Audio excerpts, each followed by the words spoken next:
di kelas 11 IPS 1 jurusan Ilmu Sosial mata pelajaran PPKN. Ayo teman-teman, silakan diikuti. Pagiku cerahku, matahari bersinar, ku gendong tas merahku di pundak.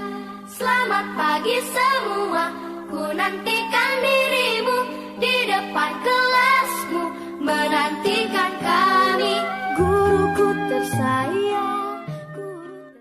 Warahmatullahi wabarakatuh. Waalaikumsalam warahmatullahi wabarakatuh. Jadi selamat pagi. Semua hadir ya? Alhamdulillah. Jadi sebelum kita belajar, silakan Anda berdoa menurut keyakinan kita masing-masing. Berdoa dimulai.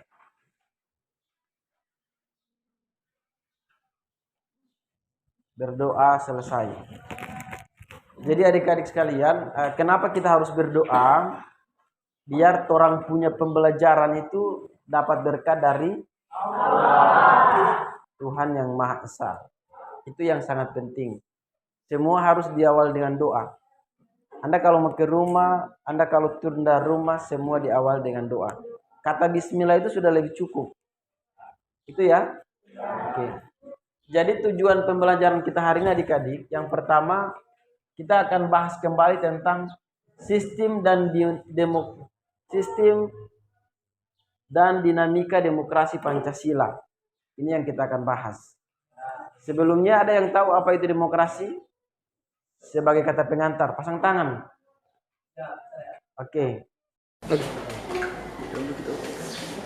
Demokrasi adalah suatu sistem pemerintahan dari rakyat, oleh rakyat, dan untuk rakyat. Untuk memaksimalkan pembelajaran kita hari ini, saya akan bagi ke kelompok. Ada kelompok 3, kelompok 2, dan kelompok 1. Adik-adik sekalian, karena sudah dibagi kelompok, mana kelompok 1? Ini kelompok 1 ya? Kelompok 2, kelompok 3. Oke. Jadi adik-adik sekalian, kelompok 1, 2, dan 3 ini sebentar saya akan bertanya sama Anda. Kemudian saya kasih kesempatan berpikir. Kemudian mengaitkan pengalaman Anda, pengetahuan Anda tentang demokrasi. Artinya demokrasi yang Anda lihat di lingkungan Anda seperti apa. Oke, paham? Paham ya? Kelompok 1 paham? Oke. Jadi adik-adik perhatikan dulu. Yang pertama kita orang harus pahami kata sistem. Jadi sistem itu adalah aturan. Kalau kata dinamika berarti ini berbicara tentang keadaan. Kalau demokrasi berarti kita berbicara tentang hak kebebasan. Kalau berbicara tentang Pancasila, berarti kita berbicara tentang dasar negara ya. Oke. Jadi adik-adik, inilah pembelajaran kita hari ini. Yang pertama tentang makna demokrasi seperti apa. Oleh karena itu, demokrasi dalam kehidupan sehari-hari dia sangat penting Anda jaga, terutama sebagai bangsa Indonesia. Seperti itu. Saya kasih kesempatan, silakan dibuka bab 2. Anda baca materinya. Nanti saya kasih waktu Anda 1 menit saja. 1 menit. Kemudian saya akan berikan pertanyaan melalui moderator, lalu Anda jawab pertanyaan yang saya ajukan. Boleh ya? Silakan Anda baca dulu materi bab 2.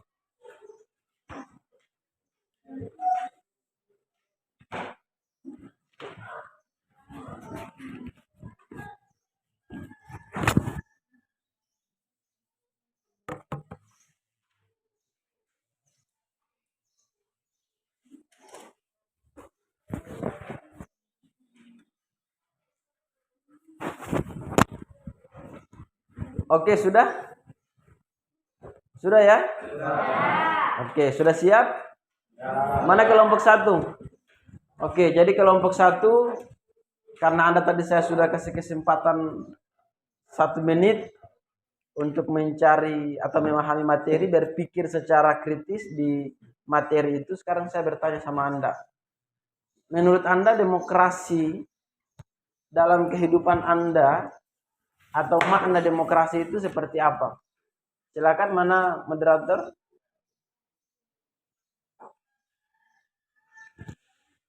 Assalamualaikum warahmatullahi wabarakatuh. Waalaikumsalam warahmatullahi wabarakatuh. Dirinya saya di sini sebagai moderator kelompok 1. Kami dari kelompok 1 akan menjawab pertanyaan dari Pak Saril yang akan dijawab oleh teman saya, yaitu Muhammad Yanto Rahim. Silakan. Ya, pada salam. Saya akan menjawab pertanyaan dari Pak Saril, yaitu kata demokrasi berasal dari dua kata dalam bahasa Yunani, yaitu demos berarti rakyat dan kratos yang berarti pemerintahan, sehingga demokrasi dapat diartikan sebagai pemerintah rakyat. Dalam pandangan Abraham Lincoln, demokrasi adalah suatu sistem pemerintahan dari rakyat, oleh rakyat, dan untuk rakyat.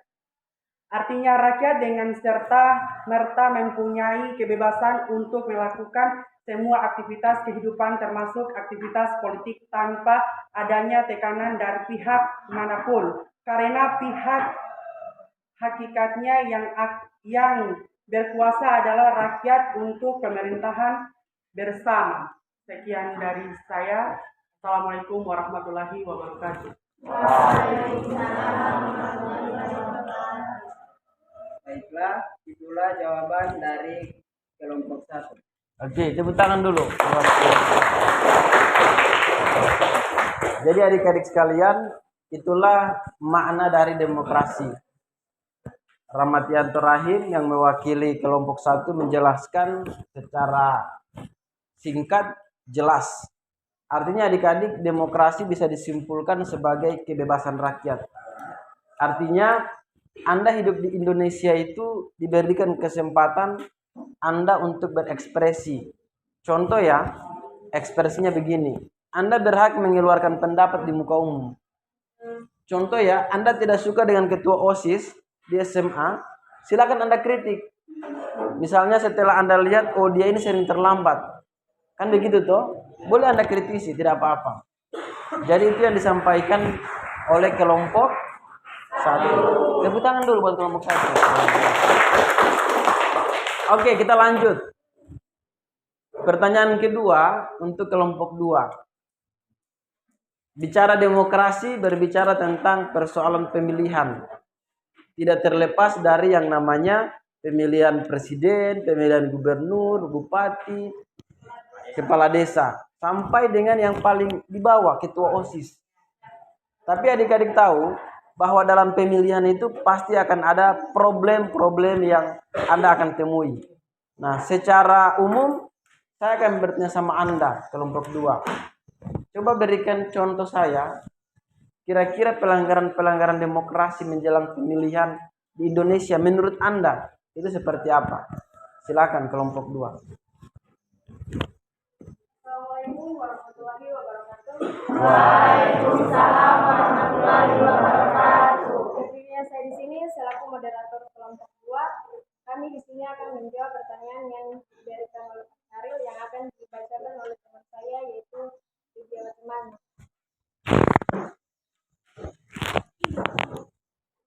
Pada salam, saya akan menjawab pertanyaan dari Pak Saril, yaitu contoh dari saya akan memberikan contoh tentang pelanggaran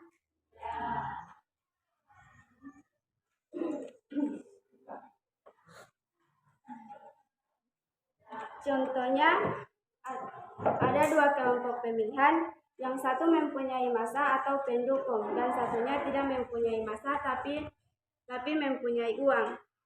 Sebelum menjelang 2 hari pemilihan, yang mempunyai akan menyogok pendukung yang mempunyai massa, maka terjadi politik uang. Oke, itu contoh ya tentang pelanggaran-pelanggaran demokrasi pada saat menjelang pemilihan umum. Jadi tepuk tangan dulu buat kelompok kedua. Jadi adik-adik sekalian, pertanyaan saya itu sebagaimana yang dijawab oleh kelompok 2 menyangkut dengan pelanggaran-pelanggaran demokrasi. Jadi demokrasi itu adik-adik seperti Anda melihat pemilihan presiden, pemilihan bupati. Anda tahu tidak? Pada saat menjelang pemilihan itu banyak sekali pelanggaran yang Anda sudah bisa lihat. Contohnya politik uang itu ya. Misalnya Wahyu atau misalnya Sri. Ini 2 kandidat kemudian sama-sama ingin mencalonkan diri sebagai bupati. 2 hari menjelang pemilihan, si Wahyu ini tidak punya massa tapi dia punya uang. Sri punya massa tapi dia tidak punya uang. Artinya kekuatan Wahyu ini sangat besar karena dia punya uang. Kekuatan Sri juga besar karena dia punya pendukung. Karena Wahyu tidak suka, dia mau kalah, maka dia sogo semua DP pendukung ini. Akhirnya pada hari H, masanya Sri semua lari sama si Wahyu. Sehingga yang menang si Wahyu. Oke, tepuk tangan dulu buat kelompok 2. Tentang kelompok 3, mana kelompok 3? Pasang tangan, ayo. Oke. Nah, kelompok 3 adik-adik sekalian, ini saya mau bertanya sama Anda. Kira-kira bagaimana solusi menyelesaikan masalah demokrasi? Silakan, ada yang tahu? Kelompok 3.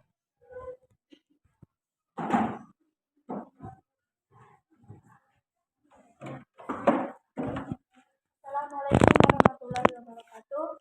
Waalaikumsalam warahmatullahi wabarakatuh. Saya di sini sebagai moderator kelompok 3, kami akan menjawab pertanyaan dari Pak Sakir yang akan dibacakan oleh Oke, pada salam. Saya akan menjawab pertanyaan dari Pak Saril yaitu solusi dalam demokrasi. Yang pertama yaitu menyelesaikan perselisihan dengan damai dan secara melembaga. Artinya, jika terjadi perselisihan antara 2 calon harus diselesaikan dengan cara bermusyawarah. Berikut menyelenggarakan pergantian pemimpin secara teratur. Artinya, pemilihan pemimpin atau presiden dilakukan 5 tahun sekali dengan secara teratur. Berikut membatasi pemakaian kekerasan sampai minimum. Artinya menjalankan pemilihan dalam keadaan sadar dan tenang tanpa adanya keributan. Berikut mengakui serta menganggap wajar adanya keanekaragaman. Artinya kita saling menghargai perbedaan jika dalam demokrasi tersebut adanya keanekaragaman. Berikut yaitu menjamin tegaknya keadilan. Contohnya jika ada keributan dalam demokrasi tersebut, hanya ada pihak yang berwajib yang ikut serta dalam permasalahan tersebut. Contohnya seperti polisi. Oke, itu adalah jawaban saya.